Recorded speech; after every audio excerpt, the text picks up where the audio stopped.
Audio Jungle.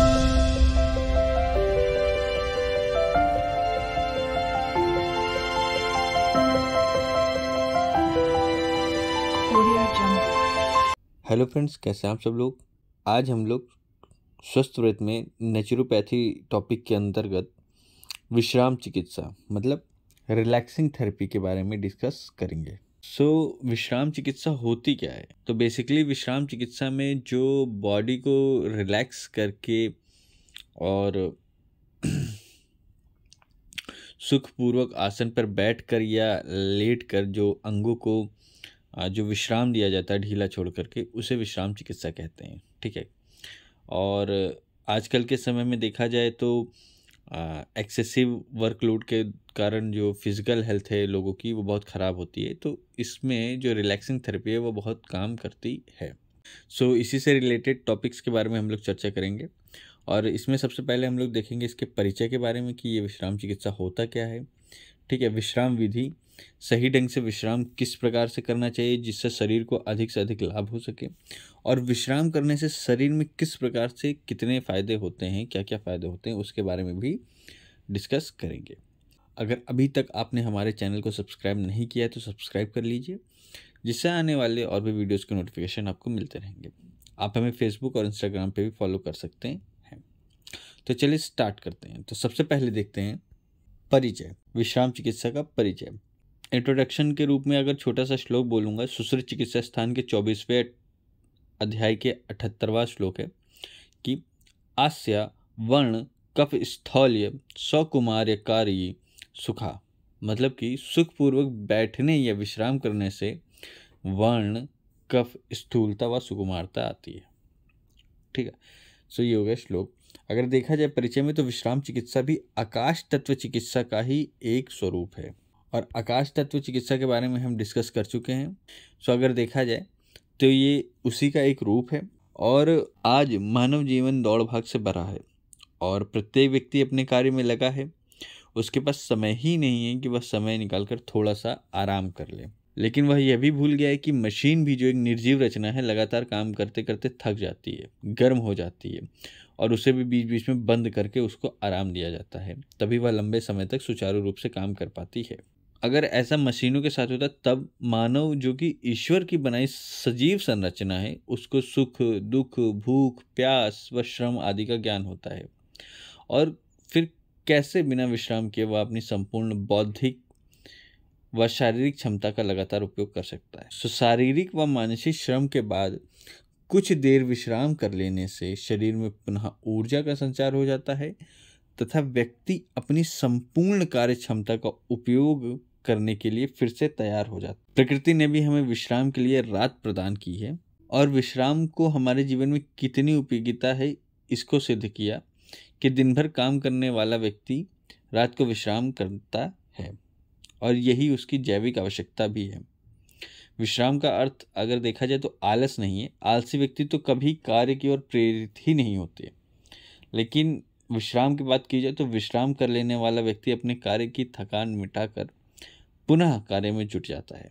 विश्राम के समय अपने मन को पूर्णतः शांत करके वह शरीर को ढीला छोड़कर लेट जाना चाहिए, और विश्राम के बाद नई स्फूर्ति व मन में कार्य करने की इच्छा लौट आना, यह सम्यक विश्राम के लक्षण है। यह इंपॉर्टेंट पॉइंट है। विश्राम के बाद शरीर में नई स्फूर्ति व मन में कार्य की इच्छा का लौट आना, यह सम्यक विश्राम का लक्षण है। अगर देखा जाता है तो विश्राम के समय व्यक्ति शारीरिक रूप से तो विश्राम करता है, परंतु उसका मन उसके कार्य में ही लगा रहता है, और उसका मन उसके द्वारा किए गए अथवा आगे किए जाने वाले क्रियाकलापों में उसके द्वारा महसूस की जाने वाली अच्छी बुरी सुखद दुखद अनुभूतियों से घिरा रहता है, जिससे विश्राम करने पर भी विश्राम होने वाले लाभ से वह वंचित हो जाता है। इसलिए विश्राम को विधिपूर्वक करना चाहिए। यह हो गया इसके परिचय। अब देखते हैं कि विश्राम की जो वैज्ञानिक विधि है वो किस प्रकार से होती है, किस प्रकार से साइंटिफिक तरीके से विश्राम करना चाहिए जिससे शरीर को अधिक से अधिक लाभ हो सके। तो देखते हैं। तो देखा जाए तो सबसे पहले सर्वप्रथम आरामदायक बिस्तर पर ढीले वस्त्र पहनकर शरीर को ढीला छोड़कर लेट जाएं और सर के नीचे पतला तकिया भी आप लगा सकते हैं। तो सर्वप्रथम आरामदायक बिस्तर पर, ठीक है, अगर आप हार्ड बिस्तर पर बैठेंगे या ऐसे बिस्तर पर लेटते हैं जो असामान्य हो, तो वहाँ पे आपको डिस्कम्फर्ट महसूस हो सकता है। ढीले वस्त्र का उल्लेख इस वजह से किया गया कि अगर आप टाइट कपड़े पहनेंगे सो उससे एक तो पहली बात तो आपका जो ब्लड सर्कुलेशन है वो भी डिस्टर्ब होता है, और दूसरी चीज़ ये कि टाइट कपड़े पहनने से जो लेटते वक्त जो अंगों को विश्राम मिलना चाहिए उन पे भी स्ट्रेस पड़ता है। मन शांत रहे, कोशिश करें मन में सकारात्मक विचार ही आए। कोशिश करें कि मन में जो पॉजिटिव थॉट्स हैं उन्हें ही रखें। आंखें बंद रखें और 10 मिनट इसी स्थिति में लेटे रहें और संपूर्ण शरीर को शांत करने के बाद अलग अलग अंग को एक एक कर विश्राम देने की प्रक्रिया शुरू करते हैं। पहले तो पूरी बॉडी को शांत किया, अब उसके बाद जो पर्टिकुलर एक एक अंग है शरीर के उनको किस प्रकार से विश्राम दिया जाता है उसके बारे में देखते हैं। तो सबसे पहले तो हाथों का विश्राम। तो उपरोक्त स्थिति में लेटे हुए हाथों के पंजे को कलाई से पीछे की ओर मोड़ते हुए कुछ समय रुककर ढीला छोड़ देते हैं और इस क्रिया को 5 से 10 बार करते हैं। मतलब कि नॉर्मल लेट जाते हैं और हाथ के पंजे को कलाई से पीछे की ओर मोड़ते हैं और कुछ समय रुककर ढीला छोड़ देते हैं और इस क्रिया को 5 से 10 बार करते हैं। अब यही प्रक्रिया जो दूसरे हाथ से भी करते हैं। अब हाथों के पंजों को कलाई की ओर मोड़ते हैं और कुछ समय रुककर ढीला छोड़ देते हैं। ठीक है, सो जो रिस्ट की स्ट्रेचिंग होती है बेसिकली वो करते हैं अंदर की तरफ और बाहर की तरफ, और इस प्रक्रिया को भी 5 से 10 बार करते हैं। अब यही प्रक्रिया दूसरे हाथ से दोहराते हैं और कलाई के आगे हाथ को ढीला छोड़ते हुए हाथ को कर्पूर संधि पर मोड़ते हैं और फिर ढीला छोड़ देते हैं। इस क्रिया को भी 5 से 10 बार करते हैं। और अब यही प्रक्रिया दूसरे हाथ से दोहराते हैं और मुट्ठी को कसकर बांधें और फिर ढीला छोड़ दें। मुट्ठी को कसकर बांधा जाता है, फिर ढीला छोड़ दिया जाता है, मुट्ठी को कसकर बांधा जाता है, फिर ढीला छोड़ दिया जाता है, और इस प्रक्रिया को भी 5 से 10 बार करते हैं। ठीक, और अब सेम प्रक्रिया दूसरे हाथ से भी दोहराते हैं। तो हाथों के विश्राम में बेसिकली जो स्ट्रेचिंग हो गई, ठीक है, और जो मुट्ठी को टाइटली बांध करके ढीला छोड़ना, ये वाली प्रक्रिया 5 से 10 बार हो गई। ठीक, फिर इसके बाद देखते हैं पैरों का विश्राम। सो पैरों के विश्राम में देखा जाए तो आराम से पीठ के बल लेटे हुए पहले गुल्फ को बाहर की ओर मोड़ते हैं और फिर ढीला छोड़ देते हैं। तत्पश्चात अंदर की ओर मोड़ते हैं और फिर ढीला छोड़ देते हैं। मतलब पैरों की भी स्ट्रेचिंग की जाती है अंदर की तरफ और बाहर की तरफ। इसके बाद जानु संधि से पैर को मोड़ते हैं और फिर ढीला छोड़ देते हैं और प्रत्येक क्रिया को 5 से 10 बार करते हैं। ठीक है, और सेम प्रक्रिया दूसरे पैर से भी दोहराते हैं। तो ये हो गया पैरों का विश्राम। फिर इसके बाद देखते हैं उदर का विश्राम। मतलब एब्डोमेन को जो रिलैक्स किया जाता है वो कैसे करते हैं। तो उदर की मांसपेशियों को कुछ समय के लिए अंदर की तरफ खींचते हैं, ठीक है, और फिर ढीला छोड़ देते हैं और इसी क्रिया को 5 से 10 बार करते हैं। सो ऐसा करने से एब्डोमेन को भी रिलैक्सेशन मिलता है। ठीक, फिर इसके बाद देखते हैं कंधों का विश्राम। ठीक, तो दोनों कंधों को यथासंभव पीछे की ओर व आगे की ओर मोड़ देते हैं और फिर ढीला छोड़ देते हैं। तो पहले पीछे की ओर मोड़ेंगे, फिर आगे की ओर मोड़ेंगे, फिर पीछे की ओर मोड़ेंगे, फिर आगे की ओर मोड़ेंगे। ठीक, और फिर रिलैक्स छोड़ देते हैं और इस प्रक्रिया को 5 से 10 बार करते हैं। ठीक, ग्रीवा की बात की जाए, मतलब गर्दन की बात की जाए, तो पहले तो गर्दन को दाईं दिशा में ढीला छोड़ दें और फिर विश्राम की स्थिति में आ जाएं। फिर बाईं दिशा में ढीला छोड़ दें और फिर विश्राम की स्थिति में आ जाएं और सेम प्रक्रिया को 5 से 10 बार करें।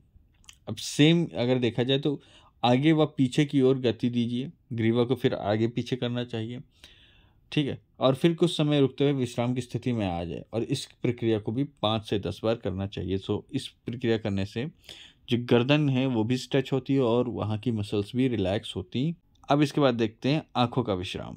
सो आँखों की बात की जाए अगर, तो आँखों के विश्राम में सभी अंगों को विश्राम करते हुए आँखों को कुछ समय के लिए कसकर बंद करें व खोल कर विश्राम करें।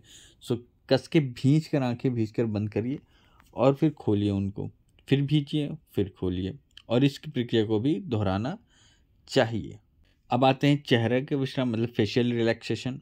तो चेहरे के प्रत्येक अंग जैसे ललाट हो गया, भौहें हो गया, गाल हो गया, ओष्ठ हो गया, ठीक है, तो इनके विश्राम के लिए इनकी मांसपेशियों को संकुचन कर फिर शिथिल करें। पहले तो इनको संकुचित करिए, मांसपेशियों को टाइट करिए और फिर उनको रिलैक्स छोड़ दीजिए और इस प्रक्रिया को भी 5 से 10 बार दोहराइए आप। ठीक। सो ये हो गया चेहरे का विश्राम। फिर इसके बाद देखते हैं मस्तिष्क का विश्राम। सो मस्तिष्क का विश्राम की बात अगर की जाए तो शांत होकर आराम से लेटकर आंखें बंद कर मन में सकारात्मक विचार का संचार करें। ठीक, पहले तो शांत लेट जाइए, आंखें बंद करिए और जो मन है उसमें पॉजिटिव थॉट्स का संचार करिए।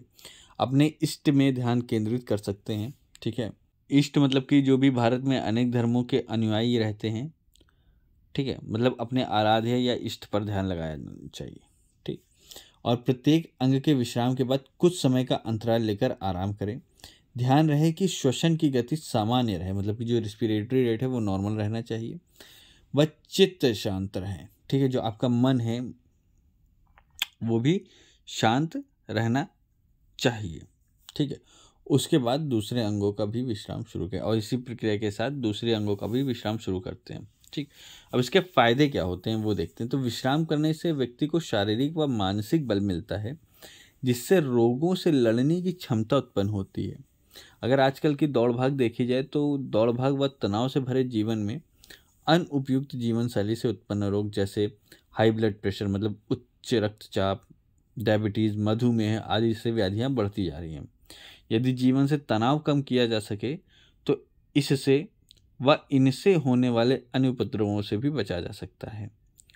ठीक है, जिसके एक उपाय के रूप में विश्राम चिकित्सा कार्य करता है। वैसे तो इन बीमारियों के ढेरे उपाय हैं, किंतु अगर एक उपाय के रूप में देखा जाए तो विश्राम चिकित्सा भी इसका एक कारगर उपाय है।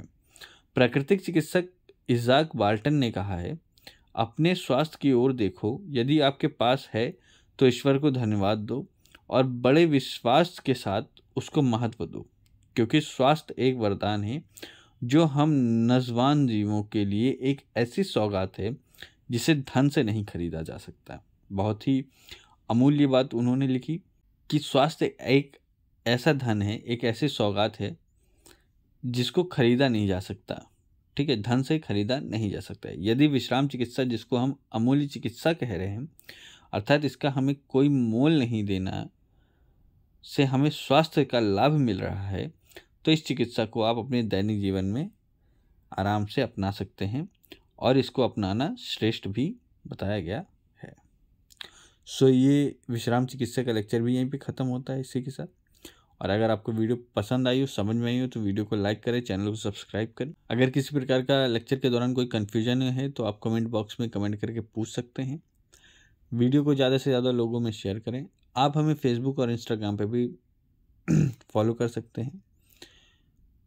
And thank you so much for watching.